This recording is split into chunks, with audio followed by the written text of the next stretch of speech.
Alors, c'est une bonne nouvelle et on ne le dit pas assez, c'est en tout cas pas suffisamment selon moi. Les prix du gaz, les prix du gaz européen, parce que vous le verrez, il y a différents prix du gaz à travers le monde, en tout cas en Europe, les prix poursuivent leur décrue. Bonjour Jean-Marc.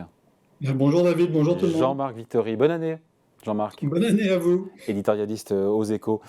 Dieu merci, les sommets de l'été dernier, ça nous ramène en août, je crois, août 2022, 340 euros le mégawattheure.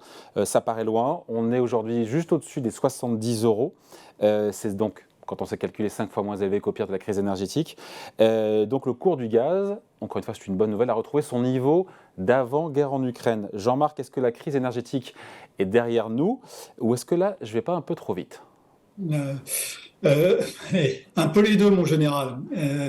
Le cours actuel, vous l'avez souligné, hein, est inférieur à ce qu'il était à la veille de l'entrée de, de la Russie en guerre contre l'Ukraine, hein, donc en février, mais il avait beaucoup augmenté auparavant, dans les 6 mois, les 6-8 mois qui précédaient, hein, à partir de l'été 2021, le prix du gaz avait beaucoup augmenté, à la fois parce que le prix du carbone avait poussé, et aussi parce que la Russie avait commencé à fermer le robinet bien avant de lancer son offensive contre l'Ukraine.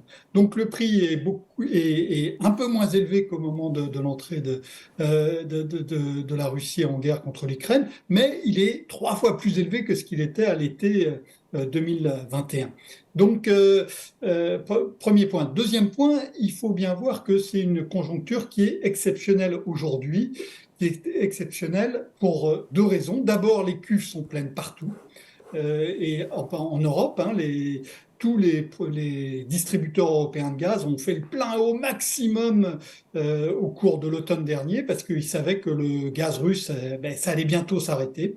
Et c'est d'ailleurs cette ruée sur le gaz qui a contribué à la flambée des prix au mois d'août, hein, juste avant l'automne, hein, le mégawattheure avait atteint les 342 euros. Donc ça, c'est la première raison, c'est que les cuves sont pleines partout. Et la deuxième raison, qui ne vous aura pas échappé, si vous êtes sorti de chez vous depuis 15 jours, vous aurez remarqué qu'il fait moins froid que d'habitude, hein. On a eu notamment le 31 décembre et le 1er janvier des températures d'une douceur extrême, hein. À Paris, il faisait 15-16 degrés. On n'avait jamais vu ça, on n'avait pas vu ça en tout cas depuis très longtemps. Et dans ce cas-là, qu'est-ce qu'on fait? On baisse le chauffage, on consomme moins de gaz, on a besoin de moins d'électricité pour ceux qui chauffent à l'électricité, et donc la consommation a baissé. Donc, cuve pleine et Température clémente. douceur des températures, ça fait que les prix baissent. Les prix baissent d'autant plus que il y a des méthaniers, hein, qui arrivent plein de gaz aux ports européens. Et ces méthaniers, ils coûtent cher. Ils coûtent cher. Et s'ils attendent devant le port à ne rien faire, eh bien, c'est très compliqué pour les propriétaires de ce gaz qui préfèrent du coup le vendre moins cher. Et c'est exactement ce qui se passe aujourd'hui. On rappelle, on l'a acheté où ce gaz-là? On a suppléé le gaz russe par du gaz qui vient du Qatar, du GNL Alors, américain. du gaz qatari, hein, du GNL, hein, du gaz naturel liquéfié qui vient du Qatar, qui a très grosses installations en la matière, du GNL qui vient aussi des États-Unis, hein, puisque les États-Unis produisent beaucoup de gaz de schiste et qu'ils ont eux aussi construit ces dernières années des installations qui permettent d'exporter ce gaz. Et puis aussi, il faut le dire, hein, il y a sans doute du gaz russe, du gaz naturel liquéfié russe qu'on achète, qui ne vient pas par les tuyaux, mais qui vient du coup par des navires. Bon, on a les chiffres, d'ailleurs c'est intéressant, de GRT Gaz sur la baisse de consommation de gaz depuis le 1er août. Par rapport, encore une fois, à une période de 2018, moins 22% de baisse de consommation de gaz chez les industriels, moins 14% chez les particuliers. On se dit que c'est de la sobriété énergétique voulue ou subie, au-delà encore une fois, d'une température clémente depuis maintenant 15 jours? Là, à nouveau, il y a les deux. Il y a évidemment des efforts de sobriété. Je ne sais pas quelle température il fait dans vos bureaux, mais dans nos bureaux aux Échos, il ne fait pas si chaud que ça. Il fait en tout cas nettement moins chaud que les années précédentes. Donc ça, c'est un choix, hein. Mais il y a aussi dans d'autres cas, il y a des coupures qui sont subies, hein. Il y a des entreprises qui ne peuvent plus produire au prix actuel de l'électricité et du gaz, hein. C'est le cas des verriers, hein. On a vu par exemple que Duralex, il a fermé, il y a des usines qui ont été fermées depuis le début novembre. On apprenait hier que William Sorin et Garbit, deux marques de conserves, mais les usines qui fabriquent ces conserves vont elles aussi vont fermer, je crois, à la fin de la semaine et vont rester fermées pendant plusieurs semaines parce que les prix sont trop élevés. Donc là, c'est du subi. On a les deux à la fois. On a à la fois la douceur de température, on a des individus, des entreprises qui ont choisi de moins chauffer, mais moins chauffer, on peut encore travailler, mais il y a aussi du subi avec des usines qui ferment pour plusieurs mois, avec un gros doute sur la capacité à réouvrir plus tard. Donc cette décrue, Jean-Marc, des cours du gaz, elle est rassurante. On ne sait pas si elle est pérenne, bien sûr. Après, la question qu'on se pose, c'est, on dit, OK, cours du gaz, côté en Europe, à Rotterdam, je crois, 70 euros. Quel impact sur la facture énergétique? D'abord, on pense aux ménages, et aussi, pour le coup, on parlait des entreprises. Alors ensuite, là, on tombe dans des questions de calendrier, de délai. Le gaz qui a beaucoup baissé ces derniers jours, ces dernières semaines, c'est le gaz pour livraison immédiate. C'est le gaz pour livraison. Donc là, actuellement, celui qui est à 72 euros le mégawattheure, c'est celui qui doit être livré en février. Parce qu'en février, on sait que les cuves seront pleines, resteront assez largement pleines, et donc il n'y aura pas besoin de les remplir énormément. Quand vous regardez les prix pour les échéances plus lointaines, et celle qu'il faut avoir en tête maintenant, c'est l'automne prochain, l'automne 2023 et l'hiver 2023-2024. À ce moment-là, pour l'instant, les prix ils restent très élevés, ou en tout cas élevés. Et donc, on a un effet calendrier là. Et puis ensuite, du côté des particuliers, c'est simple. On a encore la hausse est plafonnée. Elle avait été plafonnée à 4%. Ça a été relevé depuis avant-hier à 15% pour les particuliers. Donc 15%, c'est pas négligeable, mais c'est très très très loin de l'augmentation de prix que vous évoquiez. Donc pour l'instant, les particuliers restent protégés, au moins jusqu'au milieu de l'année. Ensuite, on verra. Le gouvernement n'a pas fermé la porte au prolongement de ces mesures qui préservent chacun d'entre nous. Qui sont prévues jusqu'au 30 juin, je crois.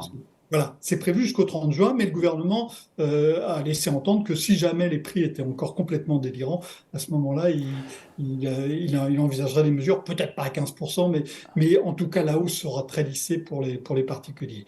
Pour les entreprises, c'est évidemment plus compliqué. Il est beaucoup plus compliqué de les protéger, beaucoup plus coûteux de le faire aussi. Donc, la baisse des livraisons, des prix pour les livraisons à court terme est évidemment un Salutaire. signal Ouais. encourageant, mais ça n'empêche pas qu'un certain nombre d'industriels, notamment, vont se retrouver avec des factures multipliées, non pas par 10 ou 12, comme ça l'aurait été à l'été dernier, mais par même 3 ou 4. Et même à ce niveau-là, ça pose des gros problèmes dans beaucoup d'entreprises. Donc, Jean-Marc, on aurait tort de croire que cette baisse du prix du gaz spot, comme on dit aujourd'hui au comptant pour livraison là dans un mois, ça signe un retour à la normale côté facture pour les particuliers ou pour les entreprises. Donc en gros, ce qu'on appelle le prix de gros ne se répercute pas immédiatement sur la facture finale des consommateurs, entreprises ou ménages. Exactement. Exactement. On a une conjoncture très particulière aujourd'hui sur les prix, cuve pleine, température douce, et donc qui font baisser les prix conjoncturellement. Mais ça ne veut pas dire que le marché est durablement en train de devenir plus favorable pour les acheteurs. Vous vous souvenez peut-être quand il y avait eu le premier confinement en avril 2020, le prix du pétrole avait été sur l'échéance de livraison immédiate aux États-Unis. Il avait été négatif. Il avait été négatif parce que la demande de pétrole avait baissé de 20 millions de barils par jour en 3 semaines, et les réservoirs étaient pleins. Et donc, ça s'était traduit par des prix négatifs du pétrole. Ça ne signifiait pas que le marché du pétrole était durablement en suroffre complètement délirante. Ça signifiait simplement une conjoncture très particulière. Aujourd'hui, nous avons à nouveau une conjoncture particulière. Elle est profitable, il faut en profiter, il faut la savourer, mais ce n'est pas cette embellie conjoncturelle qui va régler les problèmes structurels qu'il va falloir qu'on traite en trouvant du gaz ailleurs et aussi en trouvant d'autres formes d'énergie. C'est toute l'accélération de la transition énergétique qui a été décidée au niveau européen l'an dernier et qui reste assez largement à mettre en œuvre. Jean-Marc, on ne s'est pas encore totalement passé du gaz russe, même si on a largement réduit notre dépendance au gaz russe. Les livraisons de gaz gaz ont peu de chances de revenir a priori cette année. Il faudra de nouveau remplir les cuves. On voit les échéances plus lointaines des prix du gaz. On est sur des niveaux qui sont plus élevés. Donc les prix du gaz vont rester a priori élevés en 2023, toutes choses égales par ailleurs, parce qu'on imagine que dans le cas d'une dégradation de la situation en Ukraine, qu'on ne souhaite pas évidemment, ou d'un hiver rigoureux, et les deux n'étant pas excluants l'un de l'autre, on pourrait retrouver un prix du gaz qui retournerait vers des sommets. Mais on ne se prive pas impunément d'un fournisseur qui vous apporte près de la moitié de ce que vous achetez. C'est ce qui s'est passé avant la guerre déclenchée par la Russie. L'Europe importait de Russie 45% de son gaz. Ça c'est tombé pratiquement à zéro. Et donc ça, on ne change pas ça en quelques semaines, en quelques mois. Il faut un travail en profondeur. Et ce travail en profondeur, il va naturellement continuer de soutenir la demande de gaz, même si on préférerait qu'elle descende plus vite. Et donc, ça va soutenir les prix. En tout cas, voilà, on salue cette bonne nouvelle, hein, Jean-Marc. Des crues, des cours du gaz qui reviennent à leur niveau d'avant guerre en Ukraine, même si, et vous avez raison de le dire, c'est quand même 4 fois plus élevé que lors des 2 dernières décennies. Ça permet de fixer un peu les idées. Il faut profiter des bonnes nouvelles du moment, même si elles ne sont pas appelées à durer. Merci beaucoup. Explication signée Jean-Marc Vittori, éditorialiste aux Échos. Merci Jean-Marc et bonne année. Merci à vous. Salut.